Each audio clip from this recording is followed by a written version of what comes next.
Teotihuacán, la ciudad de los dioses, uno de los centros arqueológicos más impresionantes del mundo. La ciudad de las pirámides estuvo habitada desde el año 100 a.C.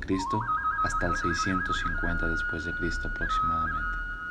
Está ubicada en un amplio valle del centro de México, a unos 2.300 metros de altura. Si bien Teotihuacán está siendo investigada científicamente desde hace más de un siglo, solo un 5% de las ruinas han sido excavadas hasta hoy.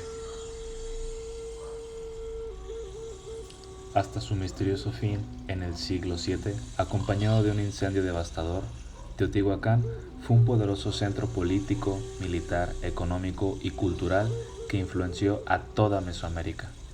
Durante su apogeo, más de 1.500 habitantes vivieron en un área de unos 20 kilómetros cuadrados, siendo Teotihuacán una de las mayores metrópolis del mundo en aquella época.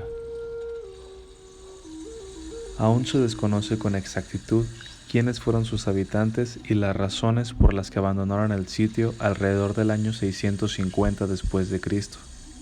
Ni siquiera se tiene conocimiento de su denominación original. Cuando los aztecas llegaron desde el norte al altiplano central de México en la primera mitad del siglo XIV, descubrieron la ciudad en ruinas y le dieron el nombre de Teotihuacán, o mejor dicho, el lugar en donde fueron creados los dioses.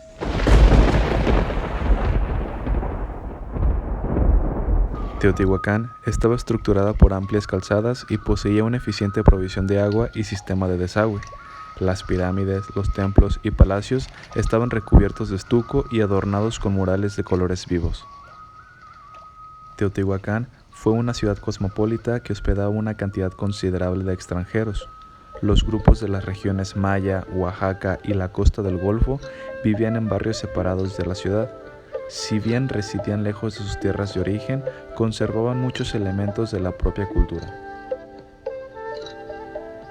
Las pirámides más importantes son la Pirámide del Sol, de 63 metros de altura, con un largo lateral de 225 metros, y, por su parte, la Pirámide de la Luna, de 40 metros de altura y en el límite norte de la Calzada de los Muertos, de 2 kilómetros de largo. En el extremo sur del predio, del cual solo fue excavada e investigada una parte, domina el templo de la serpiente emplumada, Quetzalcóatl, y del dios de la lluvia, Tlaloc, decorado con 365 cabezas de estos dioses. Los nombres de los dioses venerados en Teotihuacán no son conocidos. Su iconografía sí está entre tanto definida. Entre los aztecas pueden reconocerse las mismas deidades. Es por ello que se utilizan los mismos nombres. Tlaloc era el dios de la lluvia y de la fertilidad, pero también encarnaba el efecto destructor de la lluvia y del agua en forma de tormentas e inundaciones. Quetzalcóatl es la serpiente de cascabel con plumas de pájaro quetzal. La serpiente emplumada era la responsable de la fertilidad de la tierra y de la vida misma. Tlaloc y Quetzalcóatl eran los dos dioses más importantes de Teotihuacán. Huehueteotl, el dios anciano, era el encargado del fuego y se lo veneraba como protector de la casa y del fogón, sobre todo en el ambiente privado. Se le representa de piernas cruzadas, con la cara plagada de arrugas y un brasero de carbón en la cabeza. Sobre su sistema de gobierno en Teotihuacán no se conoce absolutamente nada. Se puede partir de la base que a más tardar a comienzos del siglo II, cuando se consolidó en Teotihuacán la planificación general única, los destinos de la ciudad se encontrarían en manos de una única persona.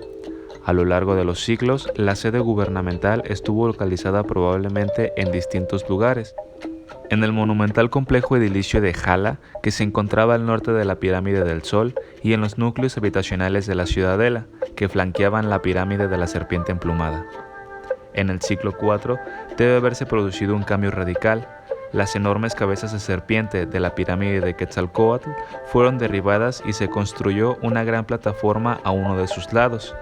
Después de este acto de destrucción, los gobernantes subsiguientes eligieron su sede directamente sobre la Calzada de los Muertos. Aún hasta hoy no se conoce el nombre de ningún gobernante de Teotihuacán. Tampoco existen documentos escritos que den cuenta de sus acciones. Esto contrasta visiblemente con los mayas que vivieron en la misma época y cuya historia y dinastías están bien documentadas. Los mayas eligieron estelas con inscripciones que glorifican su gobierno y registraban los acontecimientos sobresalientes de su vida cotidiana. El comercio fue una parte fundamental para el crecimiento de la zona. La enorme riqueza de Teotihuacán se basa de igual forma, sobre todo en su monopolio de la obsidiana. En las cercanías de la ciudad se encuentran los yacimientos de obsidiana más importantes de Mesoamérica. Otro valioso producto de exportación era la cerámica, en especial las espléndidas vasijas cilíndricas de 3 patas. Con una extensa red comercial y un monopolio del comercio a distancia, la concertación de contactos políticos, además de las invasiones militares, dieron como resultado que Teotihuacán expandiera su poder y esfera de influencia más allá del altiplano central a otras regiones de Mesoamérica. La influencia de Teotihuacán se refleja sobre todo en las artes y en la arquitectura de Mesoamérica. Es en Teotihuacán donde se desarrolló el estilo talud-tablero en la construcción de las pirámides, que consiste en la colocación alternada de una plataforma o tablero sobre la cima de una pared con forma de talud inclinado. Esto influenció la arquitectura de muchas regiones de México. Por supuesto que no es fácil determinar dónde se establecieron personas provenientes de Teotihuacán y en dónde solo fueron imitadas sus características culturales. Pero hay indicios arqueológicos que indican que los teotihuacanos impusieron sus influencias en la región maya. En diversas regiones mayas hay indicios concretos de que tuvieron injerencia en los acontecimientos políticos. Los esfuerzos expansivos fueron solo parte de un fenómeno mayor, que no se limitaba a las regiones de los mayas, sino que puede verse también en Monte Albán, la capital de los poderosos zapotecas. Los teotihuacanos mantenían intensas relaciones con los zapotecas y es posible incluso que gobernaron en Monte Albán durante un determinado tiempo. El ocaso de Teotihuacán. La ciudad de Teotihuacán fue el centro urbano más complejo y poblado en la época entre el siglo III y el siglo VI, una verdadera superpotencia cultural y económica. La dominante posición cultural de Teotihuacán llegó a su fin en el siglo VII. Grandes áreas de la ciudad fueron devastadas por el fuego. Las causas son poco claras aún. Es probable que la destrucción haya sido consecuencia de alguna invasión o rebelión interna. Después de este trauma, la ciudad quedó habitada durante un siglo más, luego del cual fue definitivamente abandonada. Como conclusión, habría que resaltar la gran importancia de Teotihuacán. Es el símbolo del desarrollo cultural, artístico, religioso, político y social de la cultura mesoamericana, y que aún después de su abandono continúa siendo objeto de la construcción simbólica colectiva. Por sus valores históricos, culturales y educativos, no solo es el sitio arqueológico más valioso de México, sino que se ha consolidado como un destino turístico internacional. Indudablemente es un sitio que se tiene que visitar por lo menos una vez en la vida, ya seas mexicano o extranjero. Un lugar lleno de magia, misterio e historia.